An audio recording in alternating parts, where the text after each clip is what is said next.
Surface tensions के दो questions निकल के आते हैं। कभी कभी क्या होता है क्वेश्चंस में जो है नंबर ऑफ लिक्विड ड्रॉपलेट्स जो है वो मर्ज होके एक सिंगल ड्रॉप बनाता है।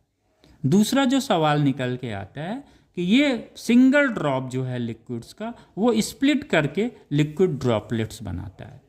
ठीक, एक ड्रॉप जो है बहुत सारे ड्रॉप्स को फॉर्म करता है जब ये स्प्लिट करता है। पहला केस ये, दूसरा नंबर ऑफ ड्रॉपलेट्स मिलके वन ड्रॉप, यानी दो तरह के सवाल आते हैं। इस दो तरह के क्वेश्चंस में हमें जो एक चीज़ समझनी होती है वो समझनी होती है सरफेस एरिया। सरफेस एरिया कब इंक्रीज कर रहा है कब डिक्रीज कर रहा है ये चीज़ आपको समझना है। जैसे कि हम लोग जानते हैं ये जो लिक्विड ड्रॉपलेट्स हैं वो इसका एक टोटल वॉल्यूम होगा। लिक्विड ड्रॉपलेट्स का क्या होगा, टोटल वॉल्यूम होगा। और ये लिक्विड ड्रॉपलेट्स जब एक बड़े ड्रॉप को बनाते हैं तो उनका वॉल्यूम चेंज नहीं होता है। क्यों? क्योंकि ये लिक्विड की प्रॉपर्टी है। लिक्विड की प्रॉपर्टी क्या है, ये बहुत इंपॉर्टेंट पॉइंट है, इसको नोट कर लीजिएगा आप लोग। लिक्विड की प्रॉपर्टी ये है कि इसका वॉल्यूम, जो गिवन वॉल्यूम है वो चेंज नहीं होता है। क्या चेंज होता है तब? उसके शेप चेंज हो जाते हैं। इसका मतलब ये जो इसका टोटल वॉल्यूम है लिक्विड ड्रॉपलेट्स का, छोटे छोटे जो ड्रॉपलेट्स हैं वो मिलके एक बड़ा ड्रॉपलेट्स बनाता है। इसका मतलब इसका शेप चेंज हो रहा है।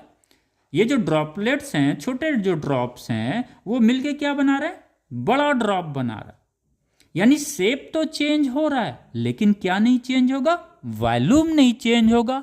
क्यों नहीं चेंज होगा? ये लिक्विड की प्रॉपर्टी है। क्लियर हो गया? ओके। इट मीन्स ये जो जितने ड्रॉपलेट्स हैं इनका जो टोटल वॉल्यूम होगा वो वॉल्यूम जो है वन ड्रॉप के बराबर होगा। ओके, नाउ अब हमारी बात आती है सरफेस एरिया की। यही चीज आपको रिमेंबर करना है।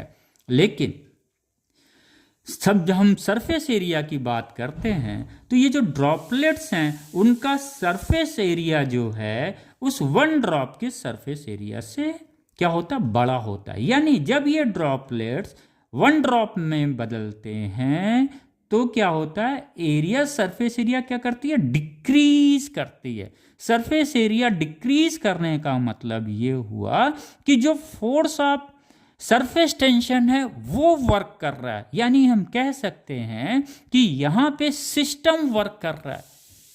Since the force is applied by which, this is by the internal force. यानी यहां पे इंटरनल फोर्स जब वर्क कर रहा है, और जब भी इंटरनल फोर्स वर्क करता है तो क्या होता है, एनर्जी लिबरेट करती है।